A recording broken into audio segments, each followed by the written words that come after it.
Sr. Deputado João Galamba. E por falar em manipulação da opinião pública,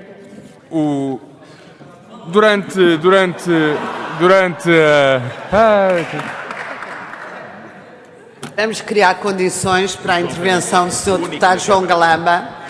Sr. Deputado, eu descontarei os 11 segundos. Por falar em manipulação da opinião pública, o Santander e os swaps. Eu fui deputado da Comissão de Inquérito dos swaps e estou recordado à altura Secretária de Estado do Tesouro e Finanças dizer várias coisas sobre os swaps. O primeiro era que o problema tinha ficado resolvido. O segundo é que não havia custos para os contribuintes. E o terceiro era que, embora à altura a Secretária de Estado entendesse que os swaps celebrados com Santander eram nulos, era o que dizia a senhora Secretária de Estado, prescindiu de arguir a nulidade desses contratos na jurisdição dos tribunais portugueses. O Partido Socialista, à altura, alertou a Ministra das Finanças que isso era um erro.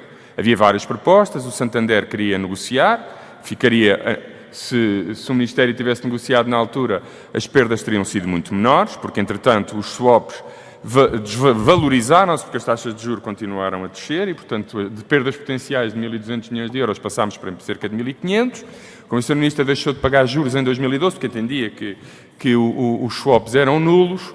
Sabemos hoje que os piores receios, que foram revelados do que o Partido Socialista sempre apontou na Comissão de Inquérito, concretizaram-se. Dissemos que era um erro não tentar que a jurisdição fosse Portugal, porque o Tribunal de Londres tinha um histórico de ser altamente favorável para estas empresas, e esses receios confirmaram-se e o Estado foi hoje condenado a pagar uma verba de cerca de 1.800 milhões de euros.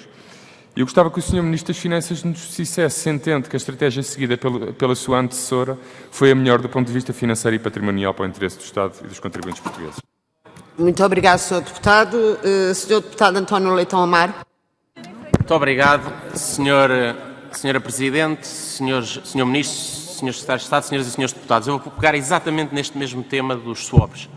Parece-me que há aqui alguma espécie de, eu diria, se não alucinação, alguma falta de memória. Sr. Ministro, e a pergunta é simples. Vai ter que reformular o Orçamento de Estado de 2016 para pagar o buraco dos swaps assinados no tempo e sob tutela de um governo socialista entre 2005 e 2008, com o Secretário de Estado Costa Pina a lesar gravemente o interesse público e não cumprindo as recomendações dos serviços que lhe disseram para adotar outro comportamento. Mas já agora, primeiro ponto, não há dúvida nenhuma, estes contratos, este buraco, esta fatura resulta de contratos assinados no tempo e sob tutela do governo socialista. Em segundo lugar, os contratos eram muitos e em 2013 o que o governo PSD-CDS decidiu fazer foi renegociar. E as esquerdas, todas diziam não há renegociação, vão todos para tribunal porque a fatura não vai chegar. E, Sr. Ministro, a pergunta é, afinal, esta atitude das esquerdas que nós ouvimos nesse tempo com os swaps, agora é com a dívida, que é marimbem-se, não negociem, o que têm é que ir para tribunal, declarar unilateralmente, isso está bem ou está mal? Sr. Ministro, compare, por favor, o impacto para os contribuintes desta decisão sobre os swaps assinados sob tutela do Partido Socialista com o efeito da renegociação alcançada com todos os outros bancos. Qual é que é o impacto da renegociação e qual é que é o impacto desta conta que os senhores do Governo Socialista nos deixaram? Muito obrigado. E vou terminar, senhor Ministro, pedindo-lhe só que me confirme. Qual é que é o valor da conta? Se é que já sabe que o Governo, que o país vai ter que pagar a este banco com quem o Governo Socialista se especializou em fazer contratos. Primeiro com o Tota, com os swaps e com o Banif. Senhor Deputado Paulo Sá. Obrigado, Sra. Presidente. Depois desta intervenção do Sr. Deputado Leitão Amaro, é necessário fazer aqui um exercício de relembrar aquilo que efetivamente se pensou, repondo a verdade logo após a tomada de posse, o anterior governo PSD-CDS tomou conhecimento da gravidade do problema dos contratos SOP das empresas públicas, nomeadamente do valor das perdas potenciais associadas, que na altura eram de 1.650 milhões de euros.